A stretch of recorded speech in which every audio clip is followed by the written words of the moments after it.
12월 30일 목요일 골로새서 4장 2절로 9절 말씀. 기도를 계속하고 기도에 감사함으로 깨어 있으라. 또한 우리를 위하여 기도하되 하나님이 전도할 문을 우리에게 열어주사 그리스도의 비밀을 말하게 하시기를 구하라. 내가 이 일 때문에 매임을 당하였노라. 그리하면 내가 마땅히 할 말로써 이 비밀을 나타내리라. 외인에게 대해서는 지혜로 행하여 세월을 아끼라. 너희 말을 항상 은혜 가운데서 소금으로 맛을 냄과 같이 하라. 그리하면 각 사람에게 마땅히 대답할 것을 알리라. 두기고가 내 사정을 다 너희에게 알려주리니 그는 사랑받는 형제요 신실한 일꾼이요 주 안에서 함께 종이 된 자니라.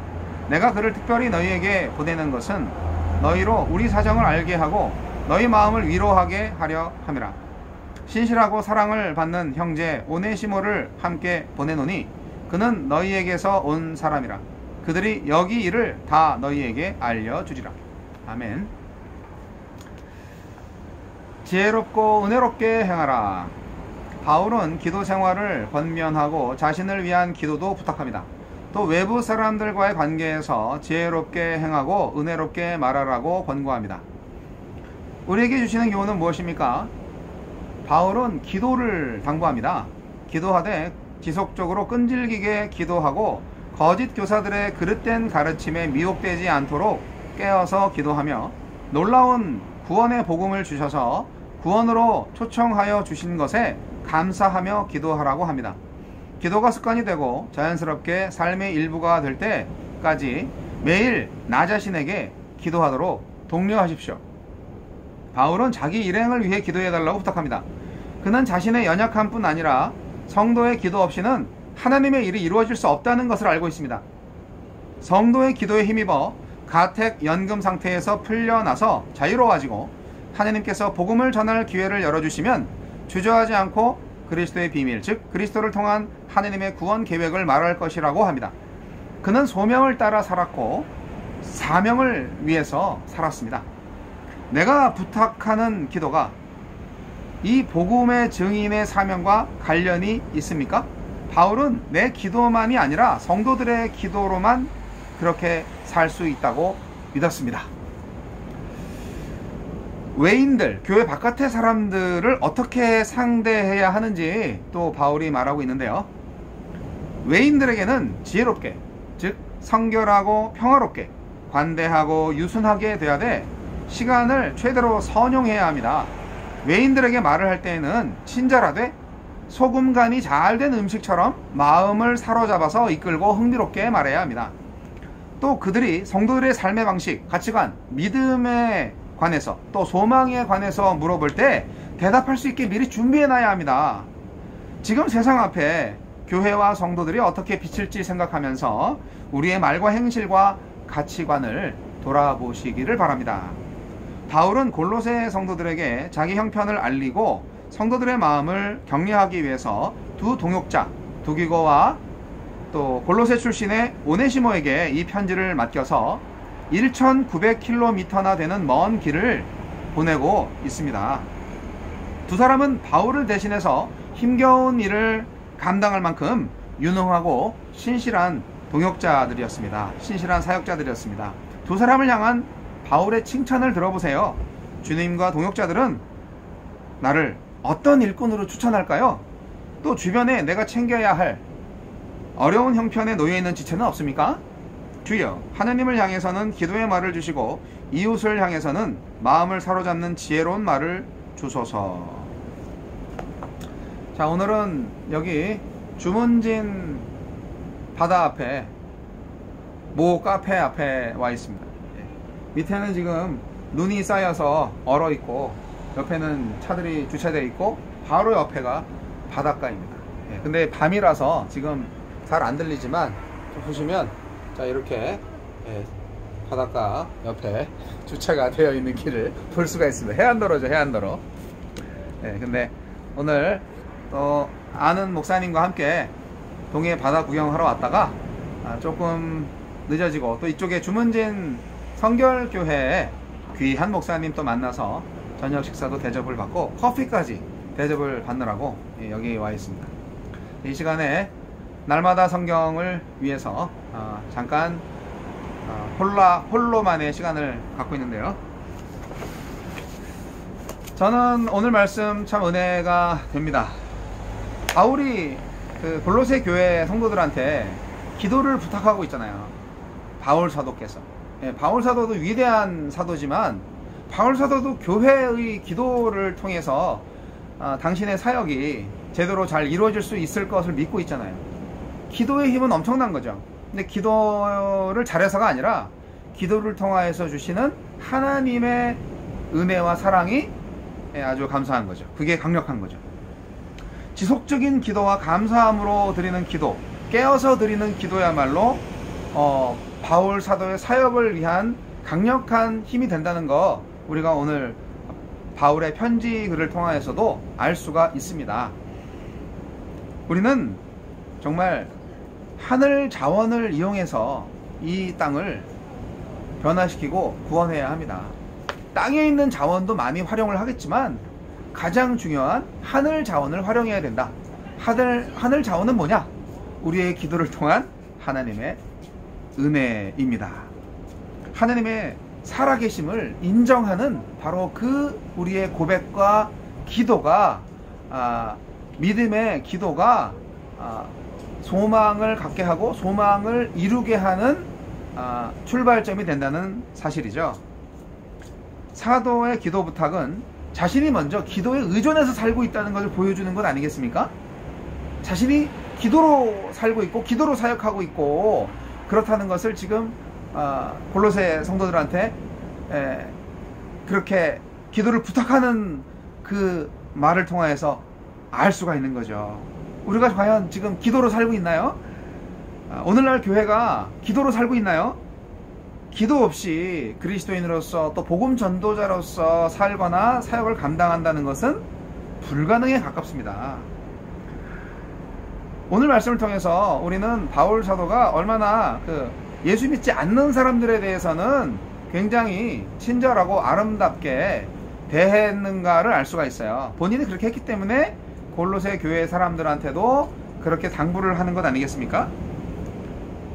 외인들한테는 우리가 판단하거나 뭐 이런 게 아니라 그리스도를 보여줘야 된다는 거예요. 그리스도께서 정말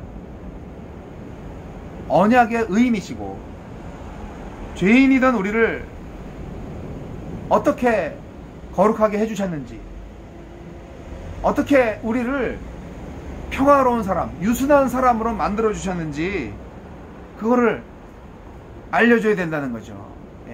그런데 그거를 말로가 아니라 우리를 통하여서 알려줘야 한다는 것입니다. 세상 사람들은 재밌는 걸 좋아해요. 그래서 교회가 재밌어야 돼요. 바울 사도 말씀하시잖아요. 외인들한테는 어떻게 말을 하냐면 말이지, 매력있고 유익하고 흥미롭게 말하라고, 그리고 친절하게 대해주라고 그렇게 당부하고 있잖아요. 우리 교회가 세상 사람들한테 너무 화내면 안 돼요. 코로나 시대에 교회가 욕먹고 있죠. 그렇다고 해서 막 동사무소 직원들한테 막 소리 지르고 그러시면 안 돼요. 그분들, 우리가 말하는 거가 그리스도를 드러내는 거가 되잖아요. 우리가 심술궂게 막 말하면 심술궂은 예수님을 드러내는 거잖아요. 그러시면 안 돼요. 우리가 자제해야죠. 연극을 하라는 게 아니라 우리의 삶의 방식과 사람들을 대하는 태도가 그렇게 되어야 한다는 것입니다.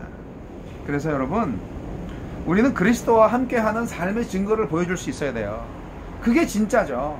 그리스도를 믿는 척하는 사람을 보여주는 게 아니에요. 우리는 거룩한 척, 재미있는 척, 행복한 척 하는 그런 신앙생활을 할 필요가 없어요. 실제로 행복해야 되고 실제로 정말 주님과 함께 동행하는 그런 기쁜 삶을 살아가야 하는 거예요. 그렇지 않나요? 여러분, 예수 믿는 거 기쁘지 않으세요? 말씀 읽고 막 그럴 때 막 눈물 나고 뭉클하고 감사하고 그런 마음 안 드세요? 그런 마음 안 들고 말씀 들을 때 막 졸리고 지루하고 막 그러면 이미 끝난 거네. 그렇지 않나요? 하나님께서 우리에게 그 첫사랑의 마음, 믿음의 첫 순간을 다시 기억하게 해주시기를 저도 기도하고요. 항상 살아있는 말씀을 통해서 우리가 깨어 있어야 됩니다. 영적으로 깨어 있어야 됩니다. 우리가 예수님의 십자가와 함께 있다면 우리가 이 세상을 살면서 절대 불행할 수가 없죠. 절대 우울할 수가 없죠. 예수님이 십자가에 달려 죽으셨다가 부활하셨는데 말이죠. 그 예수님이 우리와 함께 하시는데 뭐가 문제예요? 바울 사도는 사역자들을 굉장히 잘 세워주시는 분이셨어요. 자기 후배 사역자들, 제자들이잖아요. 두기고와 오네시모에 대해서 어떻게 말씀하시냐면, 얼마나 이 사람들을 사랑하고 신뢰하는지를 그냥 구구절절 편지에 써 놓으셨어요. 그래서 이 오네시모와 두기고를 통해서 골로새 성도들이 정말 큰 도움을 받았으면 좋겠다. 그 마음이 오늘 편지글에 있지 않습니까? 그리고 이제 좀 그렇게 좀 잘 대해주고, 그리고 여러분들 많이 좀 기도해 주셔서 제가 좀 여기 감옥에서 좀 풀려나가지고 복음을 더 잘 전할 수 있도록 되기를 바란다는 그런 정말 간절하고 뜨거운 마음이 오늘 말씀 속에 있습니다. 저는 외인에게 대해서는 지혜로 행하여 세월을 아끼라, 이 말씀이 저는 굉장히 와닿아요. 특히 와닿는다는 거죠. 우리가 예수 믿지 않는 사람들을 대할 때 우리가 예수 믿고 천국 백성이라고 살면서 너무 좀 뽐내고 뻐기지 않았나, 그러니까 자뻑에 빠지지 않았나. 그들은 모르니까 우리를 모르는 건데 겸손해야 되겠다는 생각이 들고요. 그리고 너희 말을 항상 은혜 가운데서 소금으로 맛을 냄과 같이 하라. 그렇게 표현하고 계세요. 그러니까 우리가 말을 할 때 소금으로 맛을 낸 것과 같은 맛있는 음식과 같이 하라는 얘기잖아요. 소금은 맛을 내는 거잖아요. 썩지 않게 하는 것도 있지만, 이제 조미료가 많지 않았을 때는 정말 소금이야말로 음식에 맛을 내는 굉장히 중요한 재료잖아요. 소금을 차지하는 자가 정말 큰 권력을 가진다는 그 고대 사회에 있어서 그 소금의 영향 대단한 것처럼, 오늘 우리가 세상 사람들을 대할 때 맛있는 소금처럼, 그리고 그 맛있는 소금을 잘 쳐낸 간이 딱 맞는 음식을 대접하는 것처럼 그들을 대하고 그들에게 음식을 대접하는 것처럼 말을 하라. 이런 표현이 정말 근사하지 않습니까? 바울의 이런 시적 표현, 비유적 표현이 참 좋습니다. 우리가 너무 거칠게 대하면 놀라서 도망가죠. 세상 사람들이 말이죠. 그리고 또 욕을 하죠. 세상 사람들이 너무 욕을 많이 하세요. 교회에 대해서. 하지만 어쩌겠어요. 요즘 코로나 시대에 교회가 많이 핍박받는다고, 모이지 못하게 해서 이 정부가 교회를 많이 박해한다고 그렇게 생각이 들 수도 있어요. 저도 답답합니다. 아니 다른 식당이나 또 이런 버스나 전철 출퇴근길을 타보면 사람들이 따닥따닥 붙어있고 그렇게 있는데 그거 통제하지 않잖아요. 근데 교회는 유독 주일날 20% 이상 모이지 말아라 이렇게 얘기하고 하간 방역 대책을 굉장히 강하게 하잖아요. 그런데 만약에 교회가 정말 열심히 기도하는 공동체였고 그 지역사회와 민족과 나라를 위해서 헌신 봉사하는 교회 공동체로 세상 사람들이 인정하고 있었다면 우리가 그런 대접을 받았겠냐라는 생각을 또 해봐요. 반성하는 거죠. 우리가 이런 어려울 때 모여서 기도할게요. 그러면 그래요, 우리를 위해서 기도해 주세요. 코로나 위기를 극복할 수 있도록 여러분들이 기도해야 우리나라가 살 것 같아요. 그러면서 오히려 잘 모이시라고, 예배 잘 드리시라고, 우리를 위해서 기도해 달라고 그렇게 세상 사람들이 요청할 수 있다면 얼마나 좋았겠냐 이거죠. 우리가 기도 안 했던 거예요. 우리가 지역사회를 위해서 기여를 안 한 거예요. 우리들끼리만 예배하면서 우리들끼리만 행복했던 거예요. 그런 생각 안 드시나요? 우리는 그래서 겸손해야 됩니다. 세상 사람들이 우리를 욕하면 우리가 욕먹을 짓을 했구나, 죄송합니다, 앞으로는 잘하겠습니다, 그렇게 매달려야죠. 더 그런 마음이 좀 들었어요. 그래서 바울 사도께서 교회에게 부탁하신 이 말씀 구구절절 기도를 계속하고 기도에 감사함으로 깨어 있으라. 그리고 이제 우리 동역자들을 위해서 또한 우리를 위하여 기도하여 하나님이 전도할 문을 우리에게 열어주게 해달라. 이렇게 바울 사도의 기도 요청, 저의 요청이기도 합니다. 여러분, 교회를 위해서 또 목사들을 위해서 기도 많이 해주세요. 성도 여러분, 목사가 복음을 전할 수 있는 기회를 얻을 수 있도록 해주세요.